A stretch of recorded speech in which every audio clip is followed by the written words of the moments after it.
Ça y est, on est en direct live. Ça y est les amis, bienvenue sur la Gizmo Web TV avec Monsieur Jean-Charles Chabot. Monsieur, que d'honneur. Alors, c'est une première ce soir pour toi et c'est une première aussi pour nous. Donc du coup, il y a un peu de monde. Ah, 115 personnes. Je vais pas regarder le nombre parce que ça va me perdre. Ça grimpe, ça grimpe. Du coup, bonsoir à tous ceux qui arrivent. On va pas pouvoir dire bonsoir à tout le monde ce soir comme je le fais habituellement. Mais sachez que le cœur y est. Avec Jean-Charles, on vous souhaite la bienvenue sur ce live. Et on est très heureux de vous accueillir ici ce soir. Donc, ce que je vais faire, Jean-Charles, c'est que je vais te laisser te présenter. Comme ça, tu vas prendre la parole et tu vas nous dire qui tu es, les écoles que tu as créées. Et ensuite, on entamera le sujet, Parfait. le Parfait. sujet voulu. Super. Je t'en prie.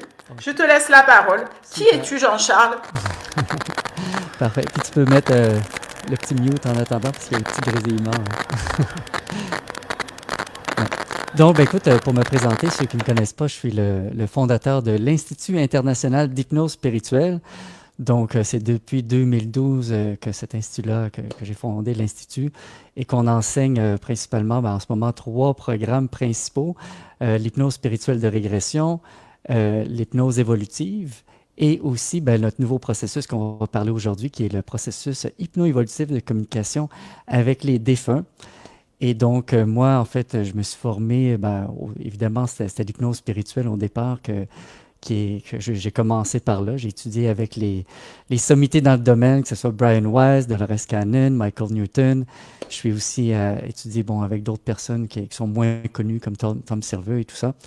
Et donc, je me suis formé, puis avec les années, j'ai développé, si on veut, ma propre technique, ma propre façon de fonctionner, inspirée de toutes ces approches-là, bien entendu.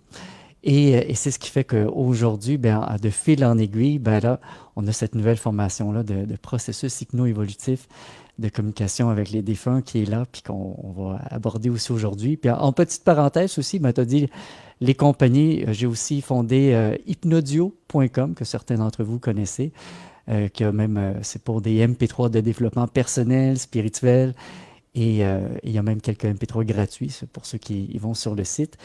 Et là, l'IHS prend de l'envergure tranquillement, puis on commence aussi à offrir des ateliers en ligne et aussi, il va y avoir aussi des formations en ligne avec différents auteurs qui s'en viennent, dont Dr Mario Beauregard, il y a Sylvie Ouellet qui s'en vient. On a aussi un coffret qu'on a sorti en 2019 sur la mort, qu'y a-t-il réellement après la mort, qui est un séminaire qui a été fait par Daniel Muroy, Marie-Joanne Croteau. Donc, on commence à avoir si on veut, des ressources qui ne sont pas seulement pour les thérapeutes, les praticiens, mais aussi pour le grand public. Donc, voilà pour ma petite introduction rapide.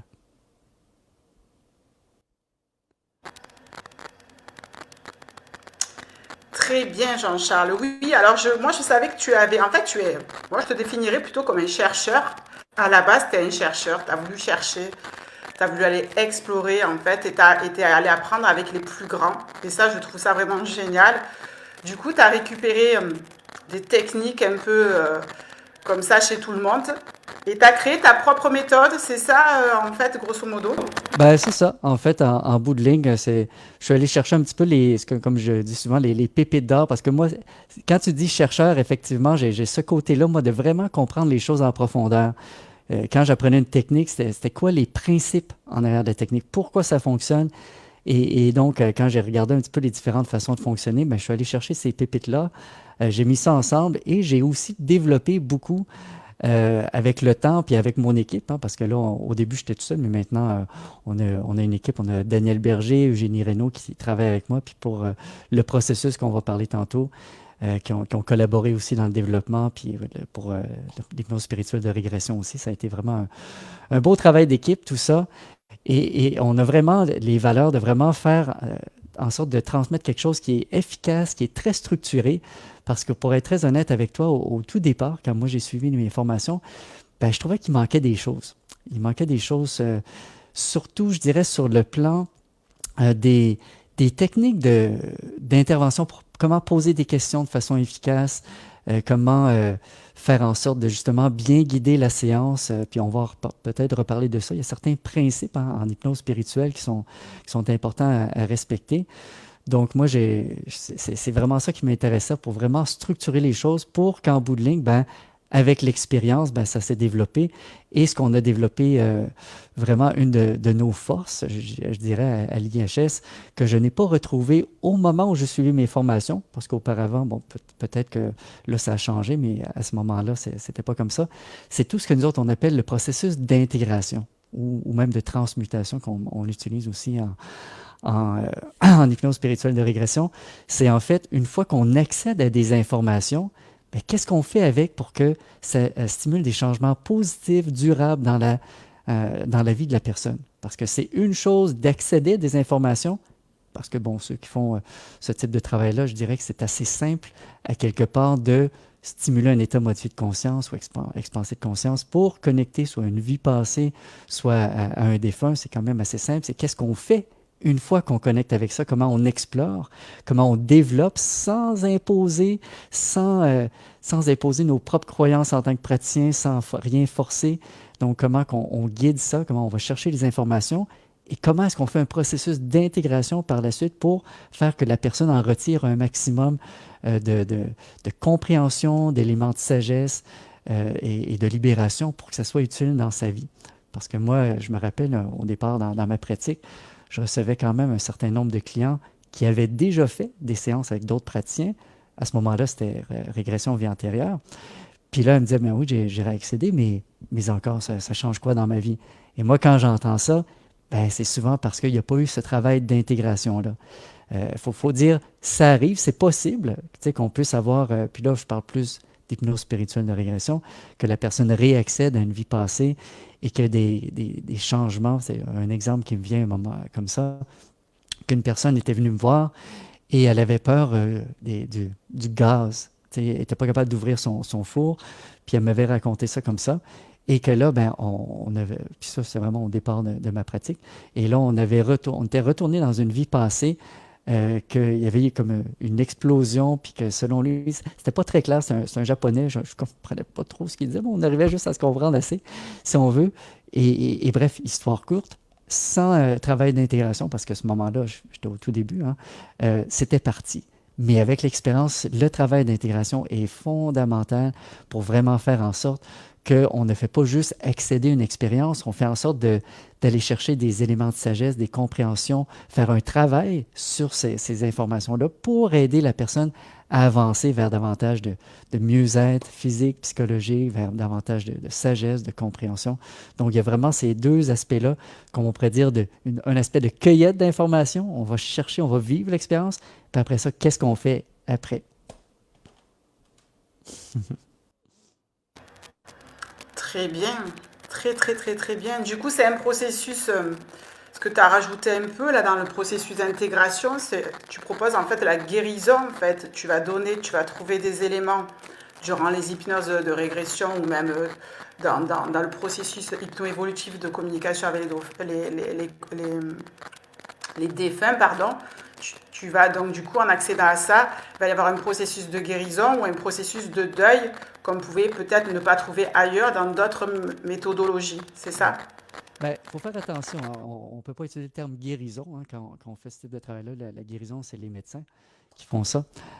C'est important. En fait, c'est qu'on va parler plus de hein, la personne va accéder des compréhensions, puis justement pour le deuil, puis ça c'est intéressant, si on rentre justement dans ce qu'on appelle nous le PCD, c'est la version abréviée, l'abréviation de processus hypno-évolutif de communication avec les défunts. Et donc, le but, ben, c'est vraiment spécifiquement à ceux qui sont en deuil, même s'il peut être aussi disponible pour ceux qui n'ont pas de deuil nécessairement, qui veulent vivre peut-être une expérience de connexion avec quelqu'un qui ont perdu un bout de temps. Mais c'est spécifiquement, il est bâti vraiment pour ceux qui veulent ressentir peut-être un apaisement au niveau du deuil pour vraiment les aider. Donc, vraiment, c'est à ce niveau-là, ça a été la spécificité. Parce que moi, et juste pour faire un lien en fait avec tout ça, c'est qu'en hypnose spirituelle de régression, ce qui est intéressant et ce qui m'a surpris, puis que j'ai déjà raconté dans d'autres vidéos, c'est que spontanément, il y a des défunts qui se pointaient le nez alors qu'on ne le demandait pas. Moi, je partais pour faire une régression vers antérieure, tout ça, puis là, la personne dit, ah, je perçois une présence. OK, porte attention, ça s'en vient. Puis là, la personne part à pleurer, c'est mon oncle, c'est mon grand-père, c'est mon enfant, c'est ci, c'est ça. Et que là, je me suis dit, mon Dieu, c'est intéressant, ça se passe. Et c'est une des raisons pour lesquelles, si on veut, j'avais de l'expérience avant même de créer cette formation-là, parce que, ben, justement, on le vit spontanément, ceux qui font de l'hypnose spirituelle de régression. Et je me rappelle d'un cas en particulier, une femme qui était venue me voir, qu'elle avait perdu son enfant et que donc, bon, évidemment, c'était très douloureux. Hein, ceux qui ont perdu des enfants, c'est quelque chose qui est pas évident. Puis c'est une businesswoman. Elle avait un centre, justement, un centre pour les animaux. Puis elle n'était pas ouverte à la spiritualité du tout, mais son fils était mort. Il s'était fait frapper par une voiture. Puis là, elle était venue me voir. Puis pas pour faire une communication avec les défunts, parce que je ne le ferais même pas. Moi, je faisais de la régression vie antérieure et dans l'entre-vie pour connecter avec les guides, la mission de vie, tout ça. Fait que là, c'était plus pour se réorienter. Et donc, on a fait une première séance et ça l'a aidé à s'apaiser. Et par la suite, ben, on pourrait peut-être essayer voir de communiquer avec l'enfant si c'est possible. Je pense qu'il y avait même eu la demande la première fois, mais il n'y avait rien eu. OK? Et la deuxième fois, ben, la personne, elle a connecté avec son enfant. Et mon Dieu, ça a été incroyable. Tu sais, pour cette personne-là, l'avant et l'après, elle était comme apaisée, et elle a aussi reçu des informations pour comprendre ce qui s'était passé, le pourquoi, et même comprendre que cet événement-là, ça contribuait aussi à l'ouvrir, elle et d'autres, sur le chemin de la spiritualité, parce que c'est souvent quand il y a des personnes proches de nous qui meurent qu'on commence à se poser des questions, pour ceux qui n'ont pas eu d'ouverture, si on veut, avant. Et pour moi, ça a été, mon Dieu, puis après ça, un gros témoignage. Et là, je me suis dit, waouh, tu sais, la personne, quand elle vit cette expérience-là, ben, ça change de quoi à l'intérieur? La personne sait qu'elle est vivante, elle a une expérience, un vécu expérientiel qui change tout, en fait. Donc, pour moi, ça a été, oh, wow, il y a quelque chose là. Donc, pour moi, c'est pour ça que c'est vraiment, à mon sens, un processus que j'espère et que je pense. Et c'est pour ça que même, bon, on va peut-être en reparler tantôt, mais de la façon qu'on a bâti le processus, c'est vraiment de faire même de la recherche. En fait, que ceux qui suivent notre formation, il y a un formulaire qu'ils vont remettre à leur sujet par la suite, que c'est en ligne, tout est programmé, pour justement aller voir c'est quoi les impacts au-delà du témoignage, si on veut. C'est vraiment voir, faire des statistiques, faire justement de la recherche par rapport à ça pour vraiment faire en sorte d'éventuellement écrire un livre, développer ça, parce que c'est un outil qui est très aidant pour ces personnes-là.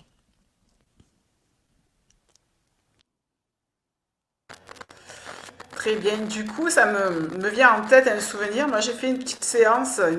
J'ai fait une très belle séance d'hypnose régressive dans la semaine. La semaine passée, mercredi passé.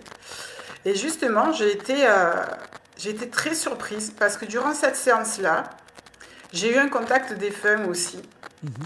Et j'ai eu un contact défunt avec une personne de ma famille que je n'ai pas connue.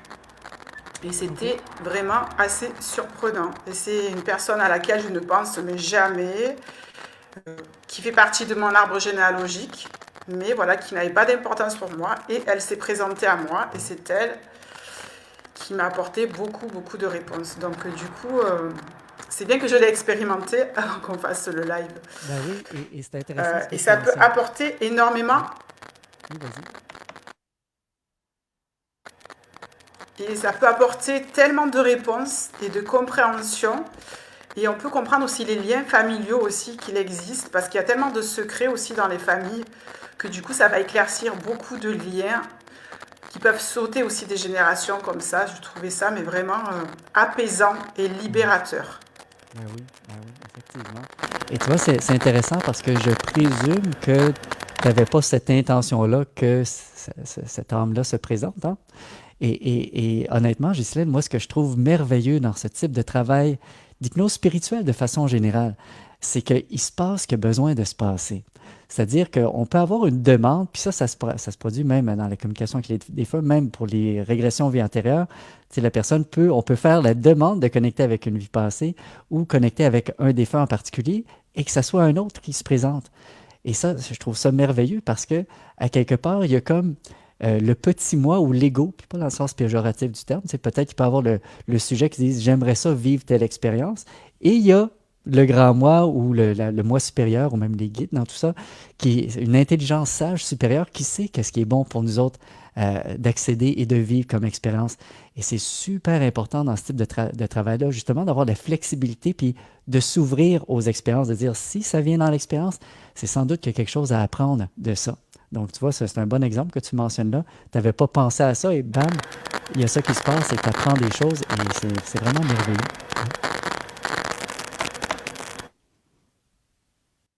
Couper. Alors, est-ce que tu peux nous expliquer? Alors, j'aimerais savoir le déroulé d'une séance d'un point de vue. Alors, tu vas nous expliquer si on vient en consultation et après, oui, surtout pour les personnes qui veulent communiquer avec les défunts et après, on parlera plutôt des gens qui veulent aussi se former parce que c'est hyper important aussi la formation que tu proposes. Donc, comment se déroule concrètement une séance? Il y a un questionnaire. Comment ça fonctionne? Il y a une préparation. Oui, c'est ça. Effectivement, il y a une préparation. On s'est basé, notre équipe, on s'est basé sur le même processus, si on veut, que l'hypnose spirituelle de régression, dans le sens qu'on a fait 2 MP3 de préparation que les gens écoutent avant. Hein. Donc, un MP3 qui peut aider justement à développer les perceptions intérieures, parce que c'est important, puis un autre MP3 qui aide justement à stimuler cet état expansé de conscience, puis de donner des suggestions qui sont bénéfiques pour la personne, qui vont être utiles pour la personne vraiment de connecter avec un état vibratoire plus élevé, de confiance en la vie, d'ouverture à l'expérience. Et donc, il y a ça en amont. Puis comme tu as mentionné, bien, il y a effectivement un formulaire que la personne est invitée à remplir auparavant pour avoir un maximum d'informations pour ensuite pouvoir rencontrer la personne. Et là, ben, il y a évidemment, au départ, on a... et la personne aussi est invitée à regarder une vidéo, ce qu'on appelle une vidéo de pré-talk. Un pré-talk, c'est quoi? C'est... parce que bon, c'est des termes, là, si on veut, en hypnose. L'anamnèse, c'est un petit peu l'historique ou qu'est-ce qui fait que la personne vient nous rencontrer. Donc, dans le formulaire que la personne remplit, ben, il y a des éléments de ça, même si le praticien va les réaborder avec le sujet pendant la rencontre. Puis après ça, ben, justement, il y a le prêteur que la personne va écouter une vidéo qu'on a fait justement qui éduque la personne sur c'est quoi l'hypnose, qu'est-ce que c'est pas, qu'est-ce qu'elle a besoin de savoir pour optimiser justement l'expérience. Et donc, quand on rencontre la personne, ben là, on revient sur cette vidéo-là. Y a-t-il des choses que tu n'avais pas compris pour s'assurer vraiment que le processus soit clair pour la personne. Et ça, c'est fondamental. Il faut que la personne soit claire que c'est quoi l'hypnose, qu'est-ce que c'est pas, qu'elle est en sécurité, tout ça. Bon, toutes ces choses-là. Et après ça, on fait une petite entrevue sur l'historique avec le défunt pour mieux comprendre hein, le défunt, aller chercher peut-être les émotions qu'elle a vécues, où est-ce qu'elle en est, son historique avec le défunt de façon générale. Et après ça, ben, ce qu'on fait, c'est que là, on va faire l'induction. Et après ça, l'induction, ben, c'est ce qu'on fait pour créer un état expansé de conscience. Puis ça, ben, justement, dans le PCD, le processus hypno-évolutif de communication avec les défunts, ben, je suis allé chercher, si on veut, une technique de stimulation bilatérale, oculaire bilatérale, en utilisant les signes du lemniscate, donc qui est utilisé dans différentes approches, et dont une approche que j'avais utilisée, qui m'avait été enseignée justement aux États-Unis quand j'avais suivi une formation sur la communication avec les défunts. Sauf que moi, j'ai rajouté justement le symbole d'infini au lieu que ça soit juste la stimulation oculaire des deux côtés. Et donc, il y a ça dans un premier temps. Et après ça, ben, on donne la suggestion de connecter si c'est approprié avec le défunt que la personne a mentionné. Et ici, je fais une petite pause dans le processus parce que c'est hyper important que ceux qui écoutent, ils comprennent vraiment que le processus est hyper respectueux, il n'impose rien, il ne force rien, dans le sens qu'on doit comprendre que la personne, un défunt, quand il meurt, ben, il a son chemin, lui aussi, de l'autre côté. Et ce n'est pas à nous de forcer une connexion qui ne serait pas juste. Et c'est pour ça que notre processus est hyper respectueux dans le sens que on va faire en sorte que ça se passe juste si et seulement si c'est pour le bénéfice du sujet et du défunt que ça se passe. OK? Donc ça, c'est vraiment important. Donc là, à partir de là, s'il y a communication avec un défunt, super, on a une série d'interventions, de questions, de choses qu'on peut explorer, qu'on va beaucoup plus en profondeur que ce qu'on a dans l'hypnose spirituelle de régression. Donc, il y a une série d'interventions, de questionnements qu'on peut faire. La personne, elle a préparé déjà à l'avance des questions pour le défunt, si elle en a. Hein. Donc, on va aussi poser les questions à la personne. Et puis après ça, ce qu'on fait, c'est qu'on va connecter avec une intelligence sage, que ce soit le moi supérieur ou un guide spirituel. Et ça, c'est un ajout que j'ai trouvé intéressant parce que souvent, les gens pensent que les défunts, quand on meurt, on devient des anges, on devient sage, on devient ci, on devient ça. Ben non. Tu sais, je veux dire, quand on meurt, on continue comme on est. Puis après ça, évidemment, il y a un processus qui s'enclenche. Mais parfois, les personnes désirent recevoir des conseils. Et parfois, ben, le défunt, c'est pas la meilleure personne à poser des conseils pour aller chercher des apprentissages. Parce que de l'autre côté, je veux dire, il y a une panoplie de différents plans vibratoires selon le niveau d'évolution des personnes. Et c'est pas tous les défunts qui ont le même niveau d'évolution. C'est pour ça que nous autres, on a intégré dans le processus vraiment une partie qu'on connecte avec un guide, un aide de sagesse ou une conscience sage. Et que si jamais il n'y a pas de guide, là, ça peut être le moi supérieur de l'individu, justement pour faire le travail d'intégration qu'on a mentionné tantôt, pour aller chercher d'autres informations. On peut même aller chercher des informations sur le contrat d'âme avec le défunt. Donc, il y a vraiment plein de choses qu'on peut faire pour vraiment aider. Et par la suite, ben, justement, le processus de consolidation, d'intégration, et après ça, il y a l'émergence. Mais ce qui est intéressant par rapport à notre processus, c'est que, admettons qu'il n'y ait pas de connexion avec le défunt. Parce que moi, je veux dire, bon, ça c'est déjà arrivé, hein, que la personne ne connecte pas. Et c'est même important, parce que si moi, il y a un praticien qui dit « Ah, moi, ça connecte 100% du temps », c'est louche.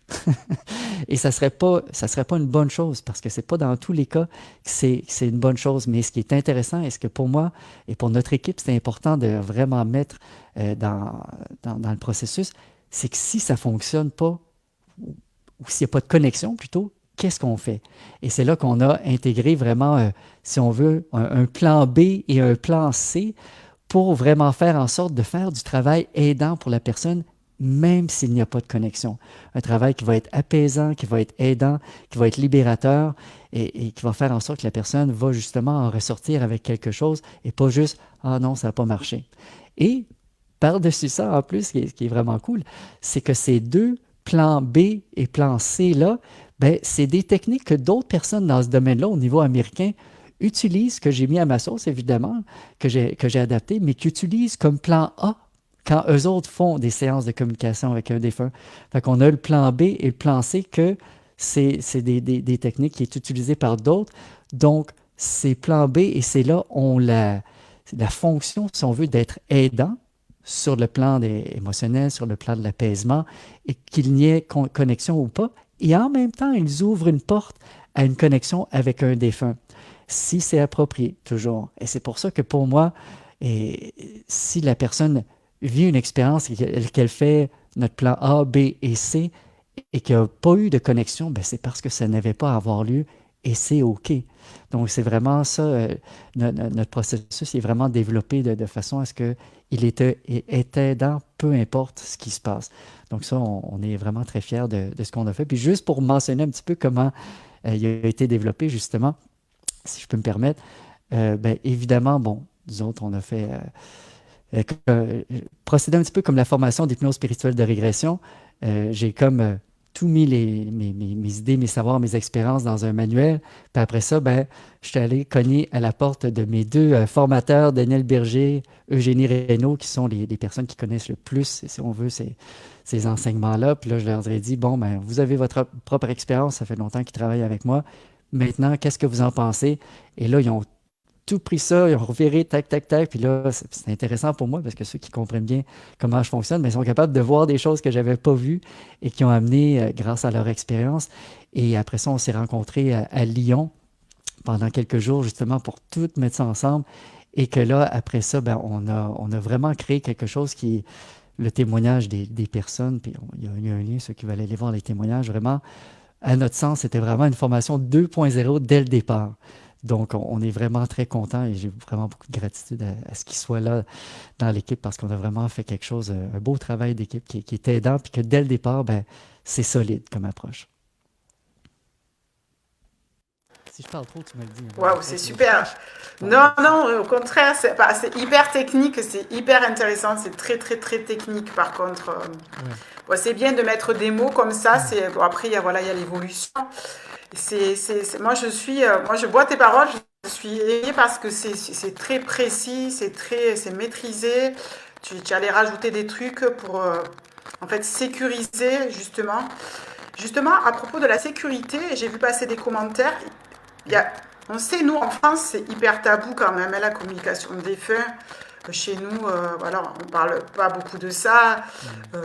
C'est assez tabou, voilà, c'est un sujet qu'on n'aborde pas facilement. Vous, chez vous, au Canada, c'est un peu plus libre, c'est un peu plus libre d'accès. Il y a des gens qui ont peur, il y a des gens qui ont peur de communiquer avec les défunts. Ouais. Alors, pour des gens qui voudraient faire la démarche de venir faire justement le PCD avec toi, ou avec voilà, les futurs gens qui seront formés, il y a déjà des gens qui sont formés aussi. Mais qu'est-ce que toi, tu préconises pour des gens qui ont peur justement et qui voudraient quand même faire la démarche? Ouais, ben, en fait, quand la personne a peur, ce qu'il faut juste faire, ben, se rassurer. Il faut discuter avec la personne. Et justement, quand tu parlais justement de ceux qui ont suivi notre formation, je vais partager un lien tantôt, justement. On a une liste des gens qui ont suivi la formation. Donc, ceux qui sont intéressés à aller voir, vous allez pouvoir voir ça. C'est tout frais, tout chaud d'aujourd'hui, là. Donc, ben oui, tu sais, ceux qui ont des craintes, ben, il faut juste s'informer, parler avec quelqu'un pour répondre aux questions. Tu sais, j'ai aussi, ben, on a sur notre site web, ça pourrait être intéressant que je partage cette page-là parce que c'est une page qui donne toutes les informations, les questions les plus fréquemment posées. Je vais, je vais me noter de peut-être redonner ça tantôt, là, parce que ça, cette page-là, elle répond à une majorité des questions pour vraiment rassurer la personne. Et je te dirais, Justine, la majorité des gens qui ont peur, souvent la peur qui revient le plus souvent, c'est la peur, est-ce que je vais connecter avec une entité ou quelque chose du bas astral ou quelque chose comme ça, tu sais.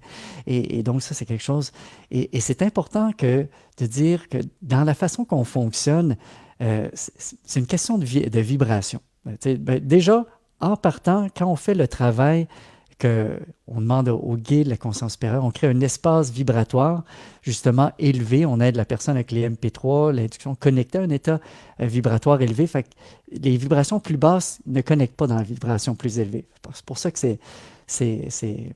fait que c'est rare que ça arrive, ce type de contact-là. Mais ce qu'il faut juste comprendre, c'est que la personne, le praticien, ben, si jamais ça se passe, que par exemple, il connecte avec, le sujet connecte avec un défunt qui est peut-être désagréable, ou qui connecte justement avec une entité qui est pas celle qu'il voulait rencontrer, puis qui n'est pas à l'aise, ben, il s'agit juste de savoir quoi faire. Et que le praticien, quand il est bien outillé, ben, tout va bien. Tu sais. Mais ça, c'est vraiment très, très rare. Et autant même dans mon expérience, au niveau de l'hypnose spirituelle de régression, de connecter avec ce qu'on appelle des entités ouais, à vibration plus basse, si on veut. Pour moi, ça a été très, très rare que c'est arrivé et je pense que c'est directement relié à la préparation qu'on a en amont. C'est la préparation vraiment quand on fait tout ça, puis on fait la demande d'aide aux guides, aux aides de lumière, de faire en sorte de nous aider, juste de vivre ce qui est important de vivre. Et après ça, il se passe ce qui a besoin de se passer. Et puis juste pour donner une idée, pour moi, si la personne rencontrait par hasard justement une entité de vibration plus basse, ben, au lieu de rester d'être dans la «Oh non», d'avoir peur, ben, on peut juste demander justement l'aide d'un guide ou l'aide d'une présence qui vienne aider. Et ça m'est déjà arrivé que justement ben, cet être-là avait reçu de l'aide pour justement monter, aller dans la lumière, aller ailleurs, et que c'était juste que ça se passe. Fait que c'est pour ça que quand on travaille bien, on fait des bonnes préparations et qu'on est dans la bonne énergie, ben ces cas-là sont rares. Et quand ça se passe, ben c'est parce que ça fait partie de la vie, puis ça avait besoin de se passer. Puis quand le praticien est bien outillé, ben il n'y a pas de sujet, il n'y a pas de souci. qui est excellent et ce qui est bluffant, c'est que cette méthode-là, ça va aider les deux côtés, ça va aider sur tous les plans, en fait, ça va aider sur la 3D, nous on est en 3D, hein, et ça va aider sur les plans, en fait, les plans subtils et les plans de l'au-delà. C'est génial parce que souvent on fait cette démarche à but un peu pour soi-même, c'est un peu égoïste.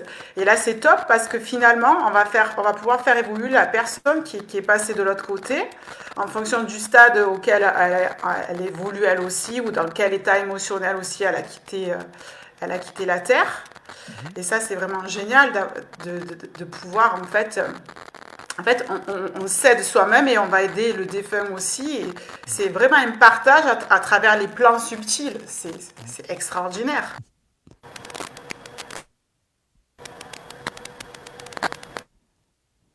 Bon, ben, je vais continuer l'entrevue tout seul. Je vais faire comme si tu me posais des questions. Je vais te laisser récupérer ton son, mais je vais parler des choses qui, à mon sens, sont. Je vais voir en attendant. Ouais, peut-être si tu ressors et tu reviens.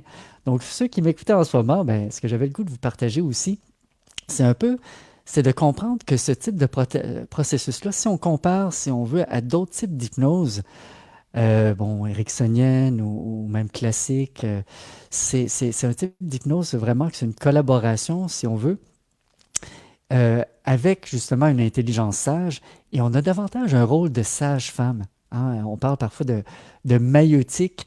Ceux qui connaissent le terme, ça réfère à Socrate, hein, qui avait la maïeutique, c'est aider les gens à accoucher d'un savoir intérieur. Et quand on parle d'hypnose spirituelle, ben, on va parler plus d'aider les gens à accoucher d'une expérience spirituelle, que ça soit connecté avec une vie passée, si on parle d'hypnose spirituelle de régression, que ça soit de connecter justement avec un défunt. Donc, et ce qui est fondamental dans ce type de travail-là, c'est de ne rien forcer, de ne rien imposer. Et ça, c'est quelque chose, quand je mentionnais que j'avais développé davantage de trucs dans nos formations, qu'on avait mis ça, hein, l'équipe bien en avant, les interventions, comment faire justement pour guider une séance sans imposer, sans créer de fausses mémoires, sans rien forcer. Puis je vais vous donner des exemples. Nous autres, c'est ce qu'on appelle quelque part le leading inapproprié. Okay?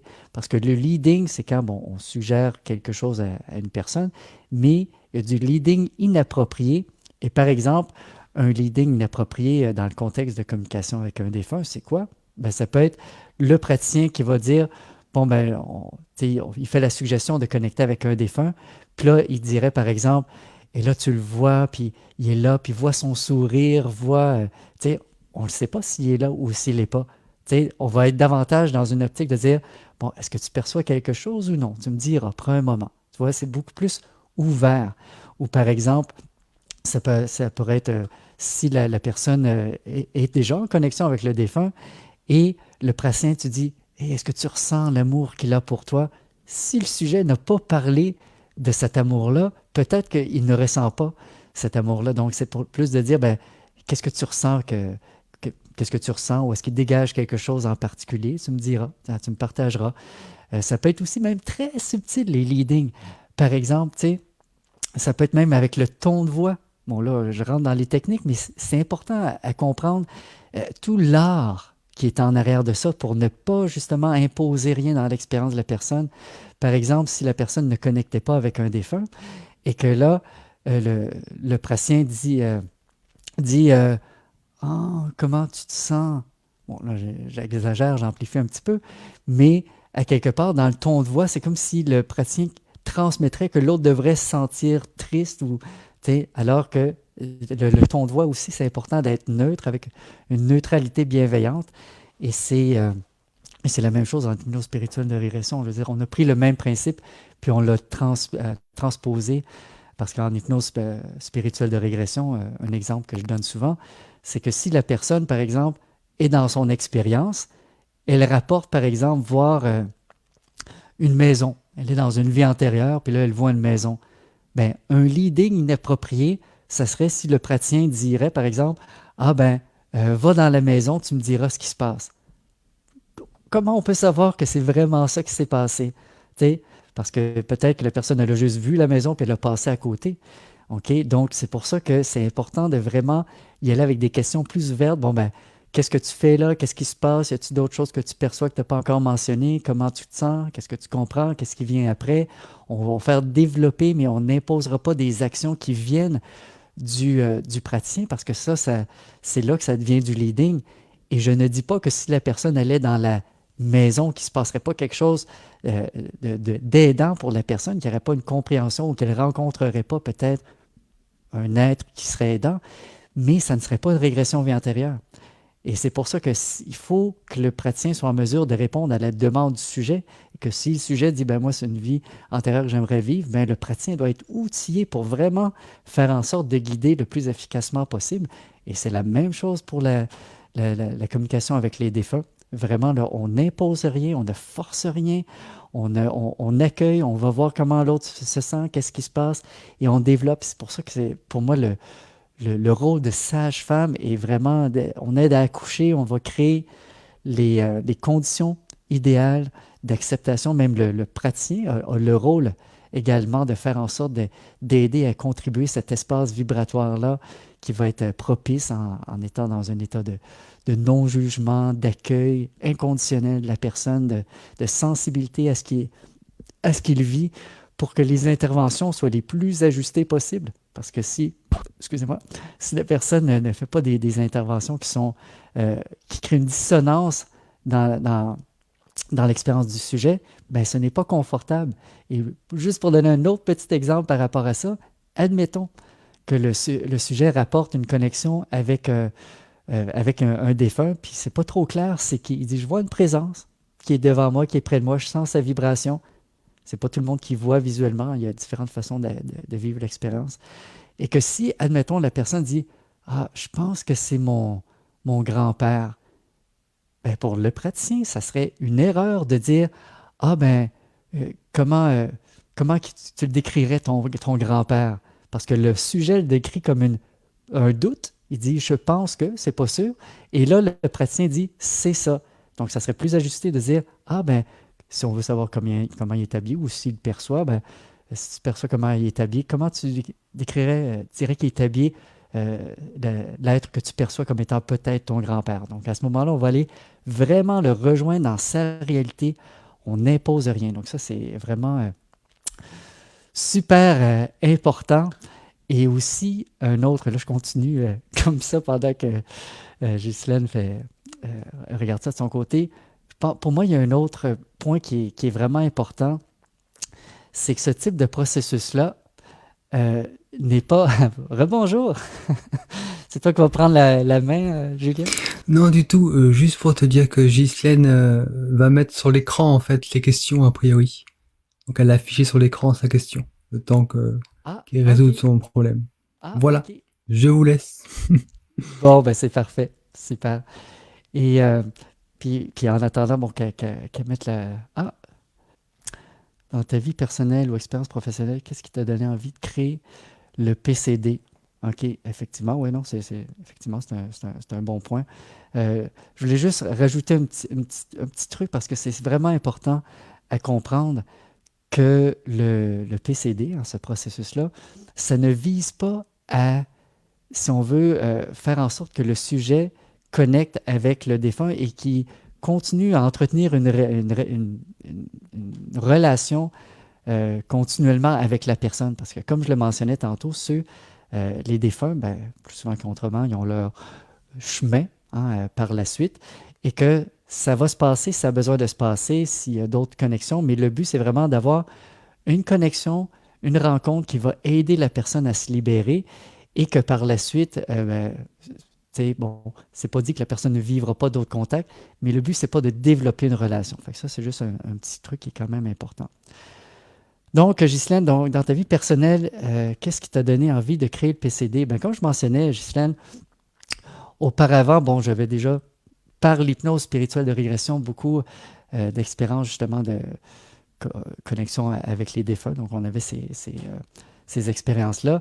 Et dans la vie, parce qu'il n'y a pas de hasard, ben, j'ai rencontré notre bon ami, le docteur Charbonnier, que je pense que tout le monde écoute en ce moment et qui connaissent, je veux dire, en ce moment, qui écoutait parce que c'est vraiment un pionnier qui a vraiment été quelqu'un que vraiment, je lève mon chapeau, puis c'est vraiment quelqu'un qui a vraiment contribué à faire connaître ce type de processus-là. Et que, puis ceux même qui nous suivent depuis longtemps, au tout début, il y avait comme une collaboration qui avait été explorée pour que l'IHS donne la formation de TCH à ce moment-là. Et par la suite, l'IRSI avait été créé, donc là, ça a été fait chacun de notre côté. Donc avec Jean-Jacques, on s'était entendu qu'on allait faire quelque chose qui allait être complètement différent de TCH pour ne pas être en compétition. Et que justement, Jean-Jacques, de son côté, en train justement de monter la formation. Et pour moi, c'est clair et net que quand ils vont sortir la formation, je vais encourager les gens de mon école et tout le monde à lui suivre la formation parce que de ce que je connais de Jean-Jacques, c'est certain que ça va être quelque chose de qualité. Et aussi, ce qui est important pour moi, c'est aussi que les gens savent que, même moi, quand j'ai suivi ma formation en hypnose spirituelle de régression, j'ai suivi plus qu'une formation. Donc, éventuellement, il va y avoir d'autres formations qui vont sortir et c'est juste important de s'assurer que les personnes qui font ça, est-ce que c'est des personnes qui ont l'expérience, qui ont une crédibilité. Et donc, moi, Jean-Jacques a vraiment une très haute estime dans mon cœur et je le remercie vraiment pour tout le travail qu'il a fait. Donc, c'est pour ça qu'aujourd'hui, on est rendu à sortir notre formation de notre côté. Jean-Jacques, ça va venir éventuellement. Et c'est un petit peu ça en bout de ligne qui a fait qu'on a développé tout ça. Donc, je ne sais pas si c'est une autre question. Ah, la question, quelle est la différence entre la TCH et la technique, s'il vous plaît? Bien, évidemment, la question est importante. Ce qui est important à comprendre, c'est que la formation de TCH comme telle n'est pas sortie encore. Ils sont en train de travailler là-dessus. Et donc, je ne le connais pas, je ne sais pas, mais le processus est très différent de, si on veut, ce qu'il y a dans les ateliers de TCH, parce que, par respect, de faire quelque chose de différent, puis aussi pour ne pas être en compétition avec la même chose. Donc, la TCH, l'atelier en ce moment, si on va chercher les différences, c'est que l'atelier est en groupe, tandis que nous autres, ce qu'on propose, c'est vraiment un accompagnement individuel par rapport à la personne et la façon de connecter avec le défunt, c'est différent. Donc, évidemment, le travail en groupe et individuel, c'est pas la même chose. Les deux ont leur fonction. J'ai aussi donné du groupe et c'est intéressant. Pour moi, l'individuel, puis je pense que c'est pour ça qu'il y a des formations que Jean-Jacques crée une formation là-dessus également. L'individuel a l'avantage, si on veut, de peut-être aller plus profondément dans le processus, avoir un accompagnement qui va être plus personnalisé à la personne, dans le sens que si une personne a vraiment une difficulté ou elle vit une difficulté, on est capable de l'assister tout de suite. Mais les expériences de groupe sont tout aussi intéressantes et à vivre. Et comme on peut le voir même, moi, Jean-Jacques en a donné avec son équipe beaucoup, puis les témoignages sont là. Je veux dire, il n'y a pas à sortir de ça. C'est très aidant. Fait que c'est juste deux processus qui sont différents, mais complémentaires d'une certaine façon, parce que les processus sont différents. Et que, en fait, comme je disais, pour la formation comme telle, j'en sais pas plus pour l'instant. Quelles sont les qualités requises pour effectuer ce travail? C'est une bonne question. Ce que j'ai mentionné tantôt par rapport au leading inapproprié, pour moi, ça, c'est plus des compétences. Au niveau des qualités, c'est des qualités de thérapeute de façon générale. C'est des qualités d'avoir des bonnes habiletés relationnelles, des bonnes capacités de créer un lien de confiance avec la personne, bonne capacité d'écoute, bonne capacité, bonne sensibilité, bonne capacité d'empathie. Parce que ce qui est vraiment intéressant dans ce type de travail-là, et ça va être ça développe la médiumnité. Puis ça, c'est quelque chose, je l'ai découvert, si on veut, par l'expérience, autant du point de vue du praticien que du sujet. Parce que le sujet, ni plus ni moins, ceux qui connaissent Edgar Cayce, lui aussi, au départ, c'est quelqu'un qui l'avait mis sous hypnose, puis avait commencé à accéder puis vivre des expériences. Donc, fait que si on veut ce côté-là, d'aider à connecter pour aider l'autre, justement, à poser des questions qui n'imposent rien. Et puis aussi, je dirais, c'est de grande qualité de cœur, en fait. le cœur dans l'hypnose spirituelle de façon générale, il est super important et il joue un rôle beaucoup plus important, je pense, que la majorité des gens se rendent compte, parce que devrait vraiment avoir un praticien qui a une qualité d'accueil, de non-jugement, d'amour pour l'autre. Hein. C'est pas un mot qu'on entend souvent en hypnose, dans l'amour, mais ça a sa place et c'est super important pour que la personne se sente en sécurité, qu'elle sente qu'elle peut partager tout ce qui est là sans se sentir jugée. Donc, une capacité d'accueil inconditionnel de la personne qui peut justement aider vraiment à créer les conditions optimales pour ce type de travail-là. Et je pense que, ouais, on va vraiment chercher la base. Puis je dirais, à quelque part, puis ça, c'est pour toutes les formations d'hypnose spirituelle, pour le praticien, pour moi, c'est un appel intérieur. Moi, j'ai ressenti cet appel-là au tout début. Quand j'avais lu le livre de Michael Newton, quand j'avais lu ça, ça a fait comme une sorte de clic à l'intérieur. Ça a fait, c'est ça. Je sais que je suis venu faire ça. Et c'est pour ça que, et c'est un témoignage que j'ai entendu de plusieurs de nos stagiaires qui disent, quand j'ai entendu parler de tout, que quand j'ai lu là-dessus, je sentais qu'il y avait quelque chose qui était pour moi là. Et c'est ce que j'appelle d'une certaine façon un appel. C'est pas quelqu'un qui veut jouer aux apprentis sorciers. C'est pas une formation qui s'adresse justement aux gens qui disent ah ben moi je veux faire ça avec mes amis. Non, c'est ceux qui veulent faire ça vraiment de façon sérieuse. C'est complexe hein, comme approche. Il y a beaucoup de choses à savoir, à maîtriser. C'est pas compliqué, mais il y a une complexité qui est là, qui demande un temps. Et que cet apprentissage-là, ben justement, il doit être fait par des personnes qui sont sérieuses, qui ont le bon état d'esprit. Hein, c'est un genre de travail qui était fait par des prêtres, même dans le temps en Égypte. Je veux dire, la communication avec l'invisible ne date pas d'hier. Hein, je veux dire, ça a été fait de plein de façons. Donc, ça demande, je dirais, une personne qui a vraiment, qui est engagée aussi sur un chemin de développement personnel, qui est pas genre, bon, ben maintenant, je suis un sage, qui demande beaucoup d'humilité. C'est super important. Donc, je dirais, bon, c'est des qualités de base d'un thérapeute, mais je pense qu'elles sont importantes quand même à mentionner. Les dates des prochaines formations, elles sont dans... je vais ouvrir ici. Elles sont dans le descriptif, mais je peux les rementionner ici. Donc, on a du 10 au 13 juillet, formation en live, puis je vais en parler un petit peu tantôt parce que c'est vraiment cool. Et du 1er au 4 octobre, et donc ça, ces deux formations-là sont en direct, en live, donc ça se passe à distance, mais en direct, par Zoom. Et notre formation en présentiel, que normalement, ça devrait être bon, c'est après le COVID, c'est en octobre, du 26 au 28 octobre. Et pour juste donner quelques petits mots sur notre formation en live, c'est quelque chose qui est récent hein, par rapport au COVID. Au départ, comme les autres écoles ou certaines autres écoles, on se dit, on va essayer de migrer vers la formation en direct en attendant que les choses reprennent en présentiel. Et quelle découverte! C'est hyper efficace en direct, à distance. Il y a même des avantages que les gens rapportent qu'on n'avait même pas pensé. Parce que, par exemple, le fait d'être en live, ça permet, ça sauve des coûts de transport, de logement, d'accommodation, de nourriture et tout ça, du temps de transport. Mais ça permet aussi, dernièrement, il y avait des personnes qui disaient « C'est cool parce qu'en live, on a un maximum de 12 personnes. Hein. » Ça, c'est important de le savoir parce que c'est important que ce soit des petits groupes pour qu'il y ait un maximum d'interaction avec le formateur et avec les personnes. Et quand c'est un petit groupe, là, les gens disaient hey, « C'est cool parce qu'on voit tout le monde. » Tu sais, quand tu es en groupe, souvent, tu es en présentiel, tu es en cercle, mais tu ne vois jamais les réactions les faciales de tout le monde en même temps, alors que là, tu es là, tu vois tout le monde.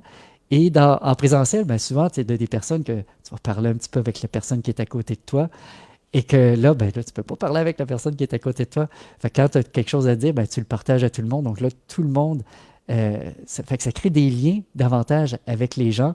Ça permet de vivre des sessions très profondes également. C'est vraiment, les gens ont été surpris. Et si vous voulez entendre des témoignages, parce que je pourrais en parler longtemps, mais là, si vous voulez entendre des témoignages vidéo, visionnés, ben, vous pouvez aller sur le lien dans le descriptif. Normalement, le lien, il est là dans le descriptif, puis sur les témoignages, puis vous allez voir, il y a 2 vidéos. Une vidéo dans une fin de formation, puis une vidéo 1 mois après la formation, où les gens partagent comment ça s'est passé pour eux autres. Donc, c'est vraiment, donc on voit vraiment que ça fonctionne, ils sont super contents. Et donc, à ce niveau-là, je suis vraiment fier de ce qu'on a créé en tant qu'équipe parce que c'est cool, hein, ça aide et les gens aiment ça. Peut-on utiliser PCD pour des accompagnements en fin de vie avant le grand départ? Bon. Il est construit pour les endeuillés. Parce que ça, l'accompagnement en fin de vie, c'est, petit scoop, bon, certains d'entre vous le savez, c'est la prochaine formation qui va venir après. Ça, c'est quelque chose qui est sur le planning. Donc, de faire une formation pour ceux qui sont en fin de vie, de faire un processus qui va être aidant. Donc, on va avoir un petit peu la connexion vie antérieure, l'entrevue avec les guides, communication avec les défunts et ceux qui sont en fin de vie. Et aussi, à l'intérieur de ça, ben, il y a d'autres choses qu'on peut faire, des pratiques, par exemple, dans notre groupe de communication avec, pas communication avec les défunts, de régression vie antérieure.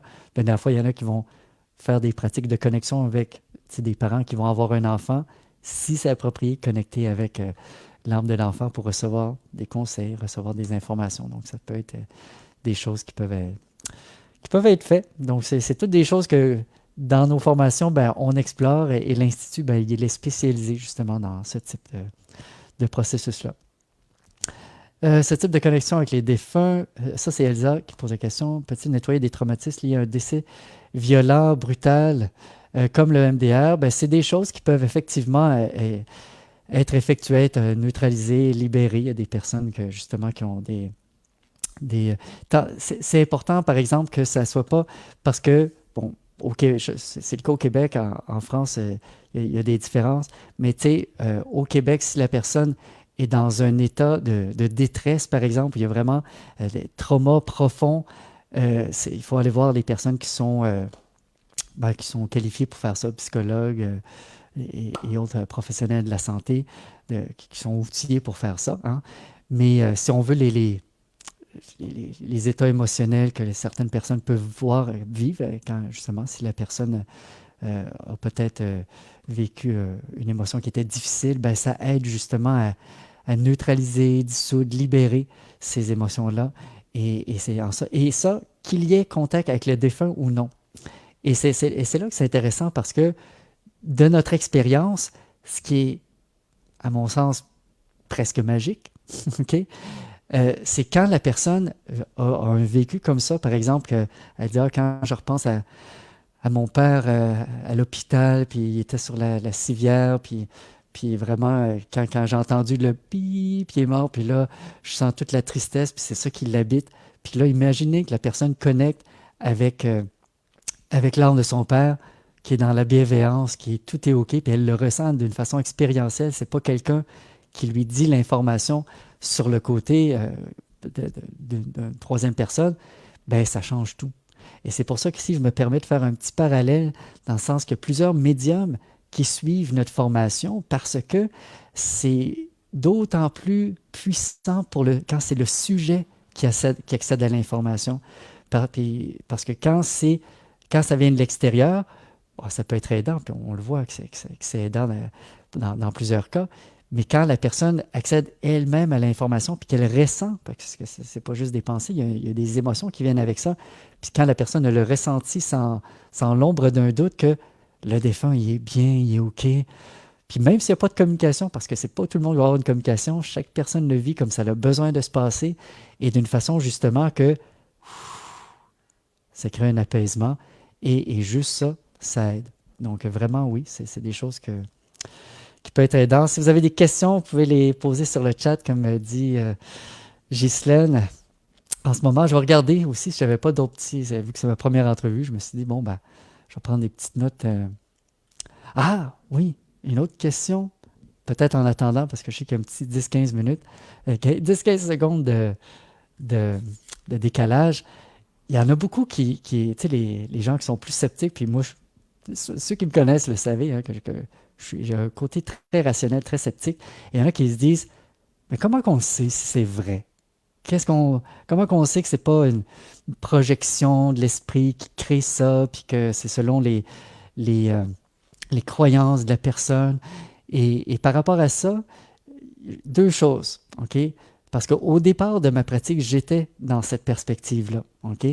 Et là, plus que j'ai avancé, ben plus que j'ai compris quelque chose que se poser la question, c'est vrai, c'est pas vrai, c'est pas tant important que se poser la question en quoi c'est utile, en quoi c'est aidant pour la personne. Est-ce que ça l'amène davantage vers d'apaisement intérieur, vers davantage de mieux-être physique, psychologique, vers davantage de sagesse, de compréhension plus profonde.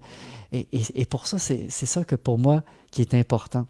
Parce que Brian Weiss, psychiatre américain très reconnu, hein, que certains d'entre vous connaissez, qui a écrit entre autres Many Lives, Many Masters, plusieurs vies, plusieurs maîtres.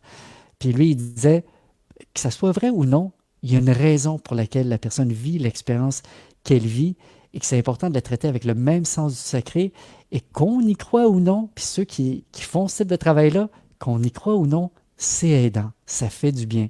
Et c'est pour ça que pour moi, si la personne... C'est ça qui est important, parce que si on reste pris avec la question « Ah ouais, mais c'est vrai, c'est pas vrai », on ne peut pas le savoir. Il y en a qui vont vivre vraiment l'expérience d'une façon très, très, j'oserais dire convaincante, dans le sens, puis il y en a beaucoup qui le vivent comme ça, mais même des fois, il y en a qui le vivent de façon convaincante, par la suite, ils disent « Ah, c'était-tu vrai, c'est pas vrai ». C'est la fameuse, l'esprit analytique, des fois, il revient, et c'est pour ça, moi, je dis aux gens, je dis « C'est pas là qu'il faut mettre l'énergie. Tu as vécu une expérience, tu as accédé à des informations, et qu'est-ce qui est aidant, utile? Et la personne, souvent, surtout quand tu fais un travail aidant, ben, cette question-là, si c'est vrai, c'est pas vrai, c'est même plus important parce qu'elle ressent l'impact positif que ça a eu pour lui ou elle, puis c'est ça qui est important. Marie-Noël, Rosemary, peut-on aussi connecter avec des animaux décédés? Oui, c'est quelque chose et je suis content que tu poses la question parce qu'on est en train de travailler là-dessus. C'est quelque chose qu'au début, on avait prévu même intégrer dans la formation, mais en discutant avec justement des personnes qui font ce type, qui sont spécialisées dans la communication avec les défunts, ben, il y aura un processus peut-être un petit peu plus poussé qui pourrait être fait. Puis on est en train d'explorer ça pour sortir ce qui va probablement être une sorte de module complémentaire, mais là, c'est pas encore clair. Là, je veux pas, mais on va sortir quelque chose éventuellement par rapport à ça qui va être spécifique à la communication avec les animaux parce qu'il y a du travail, parce que les gens ne réalisent pas que les animaux, ben, eux autres ici, passent de l'autre côté. Et ça m'est arrivé aussi, même dans les séances d'hypnose spirituelle de régression, alors qu'on ne demande rien, que la personne disait mon chien ou mon chat est là, puis là, la grosse, parce que la grosse émotion, donc c'est vraiment quelque chose qui peut être fait, effectivement. Philippe Tournier, en HSR, on connecte quelquefois avec des défunts sans demander. Pourrais-je savoir la différence avec la connexion défunt? Merci Philippe, effectivement. Dans le PCD, en fait, c'est que le processus est centré vers la demande de communication avec le défunt. Donc, le processus est spécifique à ça. Donc, il va y avoir des questionnements, des processus, et parce qu'on aborde la question du deuil, ben ça, c'est quelque chose justement qu'on a des techniques qui font en sorte pour aider de libérer. Parce que dans HSR, en hypnose spirituelle de régression, ceux qui ne savent pas, ben quand il y a un défunt, souvent, on va faire la base. Ah, comment il sent? Y a-t-il un message pour toi? Des petits trucs comme ça. Mais si la personne vient avec cette demande-là et qui est dans un processus de deuil, bien ce processus-là du PCD va vraiment amener la personne beaucoup plus loin et elle va en retirer beaucoup plus que si elle fait juste, si on veut, juste une demande de connexion au défunt. Il y a un processus qui est en arrière de ça. Et moi, c'était super important pour nous, dans notre équipe, parce que, bon, tu peux t'imaginer que si on crée... Parce qu'au départ, à l'origine, la communication avec les défunts, c'était supposé être un petit module complémentaire connecté avec l'hypnose spirituelle de régression. Et plus qu'on avançait, puis plus que là, que je lisais, que je comprenais des choses, puis là, puis qu'avec l'équipe, on s'est dit, non, c'est un processus en bonne et due forme parce que tu vas avoir des praticiens qui vont dire, ah, ça m'interpelle, de faire ça, mais les régressions vers l'intérieur, ça me parle moins. Ah, OK. Donc, c'est pour répondre à ta question, Philippe, c'est vraiment un processus qui est beaucoup plus en profondeur. Puis ceux qui ont suivi HSR, parce qu'il y en a quand même pas mal, qui ont fait le PCD, ben, sont d'accord que ça donne... Et ça donne aussi des nouveaux outils, ce qui est vraiment cool parce que la technique de stimulation oculaire infinie, la SOI, comme j'ai mentionné tantôt, ça aussi, c'est quelque chose qui n'est pas dans HSR et qui est très intéressant. Donc, on va vraiment plus profondément, puis le processus n'est pas le même. All right. Claire pose la question, quels sont les prérequis nécessaires pour accéder à la formation? J'ai passé mon niveau de technicien début B. Est-ce que je peux y participer? Oui, Claire. Ce qui est important, c'est d'avoir les bases de l'hypnose. OK? Donc, évidemment, ceux qui ont la formation d'hypnose spirituelle de régression, ben, vous avez amplement les bases, puis vous allez voir que la théorie, ben, c'est la continuité. T'sais? Et donc, c'est vraiment, je dirais, de très bonnes bases pour faire ça. L'hypnose évolutive avec Benjamin Nerial, ceux qui ont fait le technicien ou le praticien, les deux, mais à tout le moins le technicien, vous avez les bases, il n'y a aucun souci. Et Benjamin est vraiment super cool et très compétent. Donc, les gens qui ont suivi la formation de technicien, ils ont rentré dans le PCD comme un couteau dans le beurre. Il n'y a pas aucun souci. Et ça peut être aussi des formations de base d'une autre école. Hein, donc, tant que c'est une école renommée là, et qui a aussi de la pratique. Pas un petit diplôme en ligne, genre j'ai suivi ça, puis il faut que la personne ait une certaine expérience, évidemment. Mais si la personne a fait ça, c'est bon. Y a-t-il un délai d'attente, semaine, mois, année après le décès, nécessaire pour le défunt et nécessaire pour le client? Tu as des bonnes questions, Elsa. Écoute, je vais te partager, Elsa, mon évolution par rapport à ça. Parce qu'au départ, puis c'est aussi des choses que j'entendais, comme disait, bon, on doit attendre 1 mois, d'attendre 10 jours, on doit attendre 3 mois, on doit attendre un certain nombre de temps. Et là, à un moment donné, j'ai fait justement une entrevue, c'est sur ma chaîne YouTube, avec Gary Schwartz. C'est un anglophone, un chercheur américain de renommée vraiment internationale, Gary Schwartz, que les Américains, en passant, sont beaucoup plus avancés pour la communication avec les défunts au niveau francophone, mais on débute. Je veux dire, on commence, mais là-bas, c'est beaucoup plus, puis ils ont même des technologies au niveau infrarouge, des trucs comme ça excusez-moi, qui est très intéressant. Et Gary, ben, il a fait de la recherche, puis je lui ai posé la question. J'ai dit, est-ce qu'on doit attendre un certain temps? Puis il a dit, ben écoute, il dit, ça nous est déjà arrivé que la personne venait juste de mourir et que le contact a été fait et que ça a été OK. Puis là, de fil en aiguille, dans les discussions, dans les réflexions et dans les expériences des gens, ce qui m'est apparu clair pour moi, c'est pas tant une question de temps, quoique je le ferais peut-être pas, j'attendrais peut-être au moins, mettons, une semaine, là, mais c'est pas tant une question de temps qu'une question que la personne soit prête intérieurement, qu'elle soit dans le bon état. Parce que si la personne, justement, elle vient juste de le perdre, puis là, elle est submergée de tristesse, ben c'est difficile, parce qu'on veut connecter à un état vibratoire plus élevé, puis la tristesse ou la colère, ou peu importe ce qu'elle pourrait avoir, ben parfois, il faut laisser les choses se calmer, se déposer un petit peu avant. Mais si la personne, le défunt, il est mort récemment, mais que c'est quelqu'un qui avait une maladie depuis longtemps, puis que la personne a même fait le deuil depuis un bon moment, puis que c'est même un soulagement, ben là, tenter le coup 1 semaine après, ben ça pourrait être OK. Donc c'est pour ça, ça dépend, tant qu'on est vraiment dans l'optique de ne rien forcer, de faire en sorte, on fait la demande sincère, vraiment de ce que la personne puisse connecter avec l'aide, que ça va, si c'est le défunt, si c'est approprié, que ça se passe, que c'est autre chose que ça se passe, et de ne rien forcer, parce que ça, c'est vraiment le point le plus important.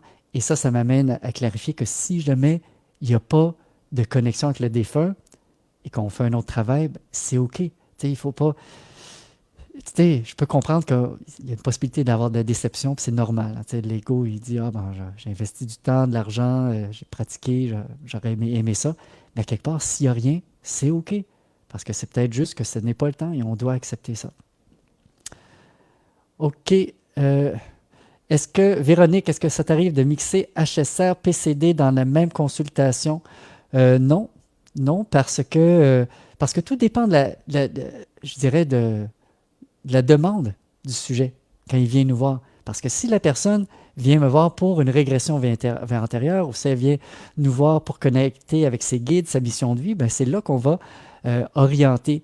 Et que si jamais il y a un défunt qui se pointe le nez comme ça se passe d'habitude, ben je vais faire comme on fait d'habitude en HSR, pour un moment connecté, est-ce qu'il y a un message pour toi, faire un petit truc de base, et on va revenir vers l'objectif principal de la séance, et on va y aller avec ça.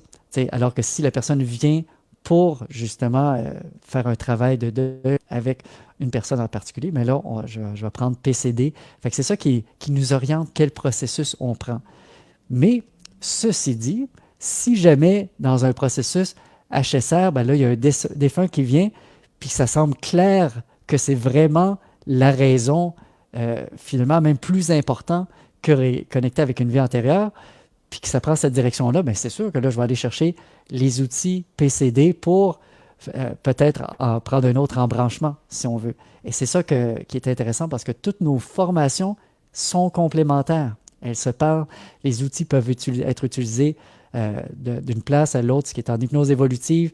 Il y a des personnes en HSR qui vont dire « Ah, là, j'ai utilisé tel protocole à un moment donné, et vice-versa. » Donc, c'est synergique, en fait, comme approche. Donc, j'espère que ça répond à ta question. Charlotte, bonsoir. Est-ce que le simple fait de faire remonter une vie antérieure à la conscience permet de la nettoyer ou faut-il y associer un autre travail? Ben, c'est comme je mentionnais au départ, Charlotte. Peut-être que tu n'étais pas là. C'est OK, je vais juste le répéter. Parfois, juste réaccéder à une vie passée aide à libérer. Parce que ça m'est arrivé. C'est comme si le cerveau comprenait que, bon, ben, c'est pas moi, c'est autre que moi, puis qu'il y a quelque chose qui se réorganise à l'intérieur. Tant mieux quand ça se passe.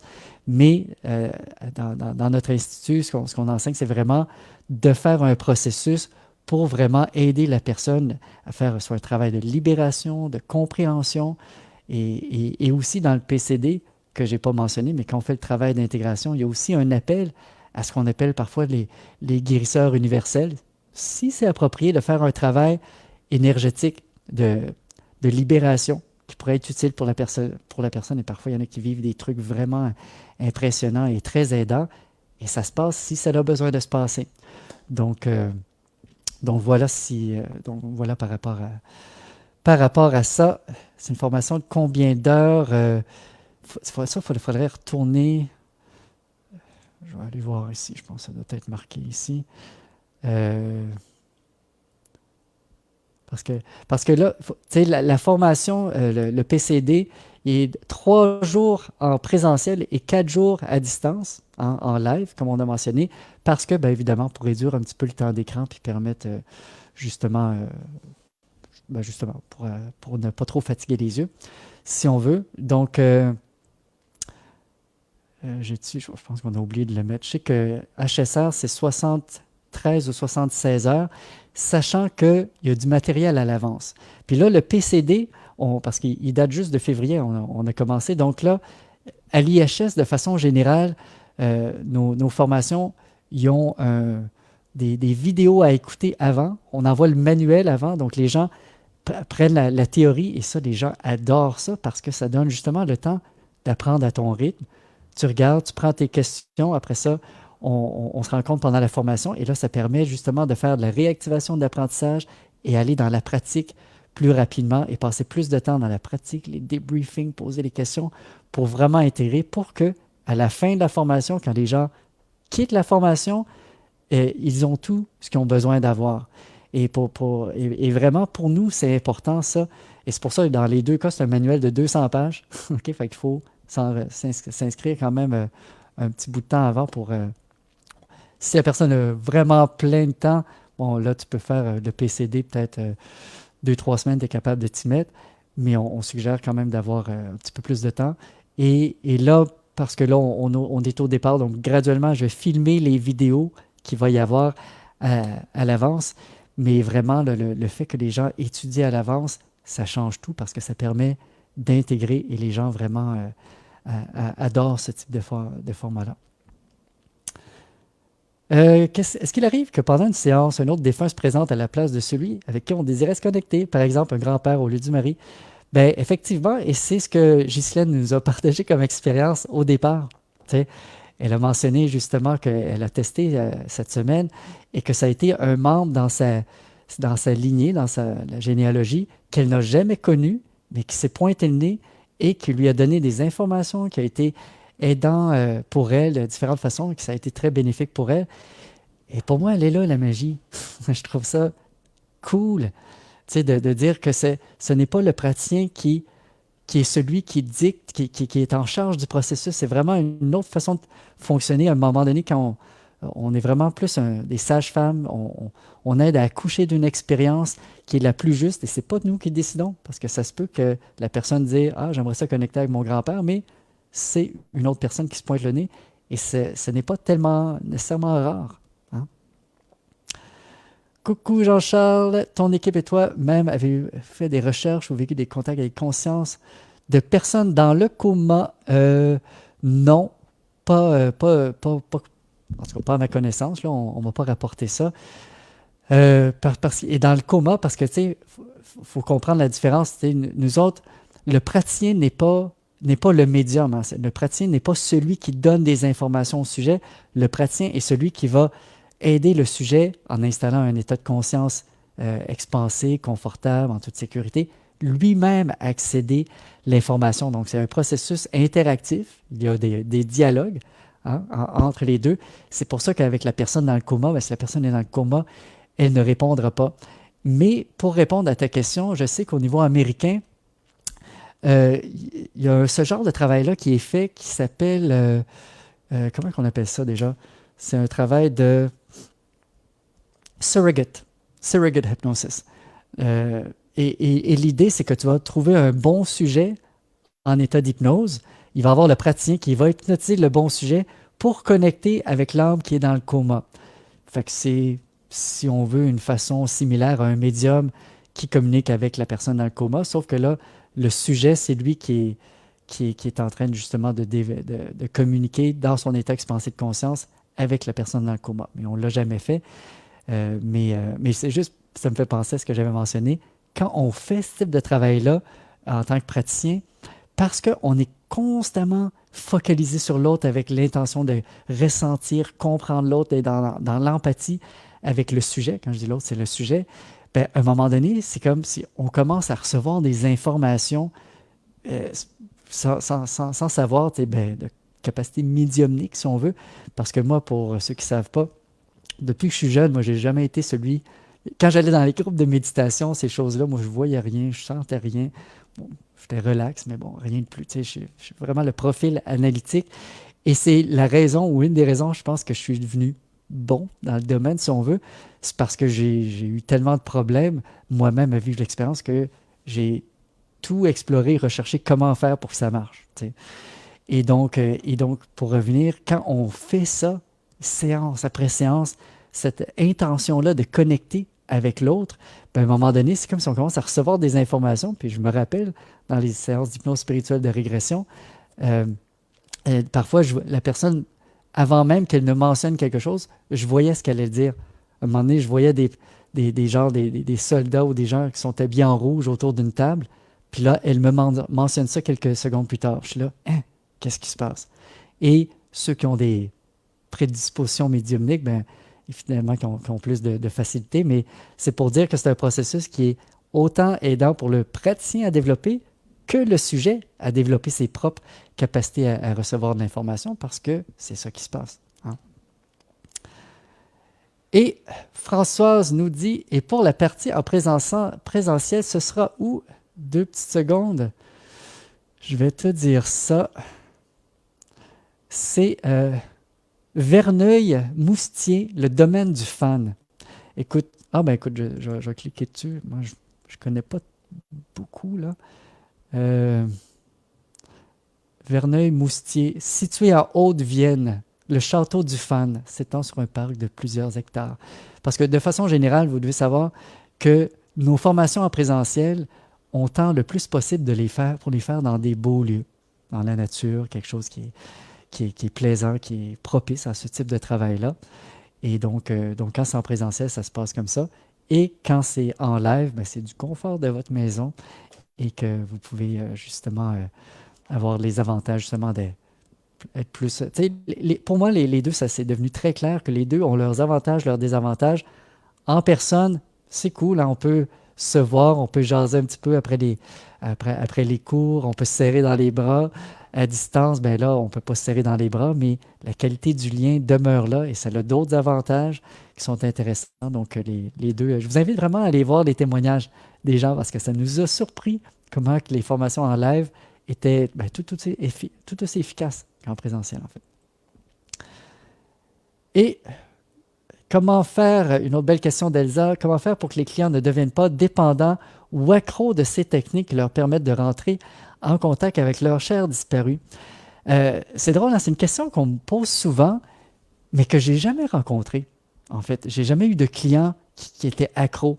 C'est comme si les gens vivent l'expérience, et oui, il y en a qui vont faire plus qu'une séance. C'est dans le sens que de reconnecter, mais pas dans le sens comme j'aurais pu penser qu'une personne, parce que bon, le côté accro, ça serait genre si la personne n'est vraiment pas heureuse sur Terre, puis c'est comme une sorte de fuite.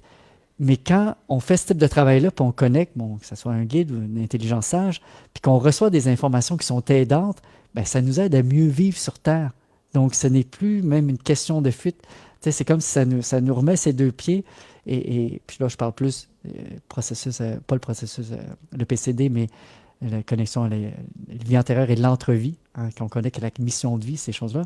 Ben, ça nous aide à mieux vivre notre vie terrestre avec plus de sens. Et moi, à mon sens, aujourd'hui, les gens sont beaucoup dans une quête de sens. Pourquoi je suis ici? Qu'est-ce que je suis venu faire sur Terre? Et est-ce que ça existe, l'au-delà et tout ça? Et c'est pour ça qu'autant la formation de régression vie antérieure que le PCD, ben, ça nous aide à avoir un vécu expérientiel par rapport à ces croyances-là, quelque chose de plus tangible sur lequel se reposer. Et c'est ça qui est intéressant. Mais je n'ai pas rencontré d'accro, puis je n'ai pas entendu parler de d'autres professionnels, d'autres praticiens qui font ça. Donc, bon, ben, je pense qu'on a fait un bon bout. Est-ce qu'on a d'autres questions, Ghislaine? Je t'invite à clôturer le live quand tu veux. On a fait bientôt tout le tour. Ben, écoute, Ghislaine, ben, merci à toi de l'invitation et merci à vous tous qui avez écouté. Vraiment, ça a été pour moi, c'est vraiment une passion pour notre équipe. Hein. Vraiment, on est vraiment dans... Je pense que c'est quelque chose que de plus en plus de gens qui sont ouverts à ce type d'expérience-là. Donc, si vous avez des questions, des choses qui ne sont pas claires, n'hésitez pas à nous écrire. Je vais en profiter, je vais te partager, je ne sais pas, je vais essayer de le copier. Le lien, pour ceux qui veulent aller voir nos praticiens, ceux qui ont suivi la formation, je vais juste donnez-moi un petit moment pour que je puisse aller trouver ça. Voilà. Fait que là, normalement, puis je vais essayer de le rajouter par la suite. Là, je fais un post. Là, ça va être un message. Hein, je ne sais pas s'il va apparaître partout. Là. Mais bon, vous allez trouver la liste de nos praticiens, ceux qui ont suivi la formation. Juste pour clarifier, à l'IHS, ceux qui nous connaissent, on a un annuaire de gens qui sont certifiés. Donc, on a un processus de certification qui est très, très, très solide. Hein? Et que pour le PCD, le processus évolutif de communication avec les défunts, ben là, l'annuaire n'est pas encore installé. On est sur le point d'avoir bientôt des nouvelles personnes certifiées parce que le processus est nouveau. Mais vous allez pouvoir voir sur cette page-là les gens qui ont suivi notre formation, puis avec le email, vous allez pouvoir les contacter si vous voulez. Puis on a même fait marquer s'il y en a qui pratiquent à distance ou non et qu'il y a la possibilité justement parfois même de les contacter parce qu'il y en a là-dedans qui habitent peut-être dans un petit village et qu'ils ont besoin de pratique. Et il y en a qui peuvent offrir des séances peut-être à prix moindre pour se faire la main en but de faire la certification. Donc voilà, vous allez pouvoir aller voir ça. Je vais faire apparaître... ah oui, merci pour le lien à l'écran. Donc vous allez pouvoir voir ça. Y a-t-il d'autres choses que je vais vous dire? Ben écoutez, merci d'avoir été là. Je ne sais pas, on est combien? 168 personnes. Merci d'avoir été là. Et puis, comme je vous dis, si vous avez des questions, n'hésitez pas à nous contacter. Notre équipe est là. Et ça va nous faire vraiment un grand plaisir de vous répondre. Donc, merci Ghislaine, merci à Julien qui a aidé aussi à setter tout ça. Puis, ben, je vous dis à la prochaine. Ceux qui savent, je fais des Facebook Live aussi de temps en temps. Je vais recommencer bientôt. Fait que vous garderez un œil ouvert. Vous avez juste à m'ajouter, à me liker sur ma page Facebook, puis vous allez voir ça passer. Donc, au revoir tout le monde et je vous souhaite une bonne continuation.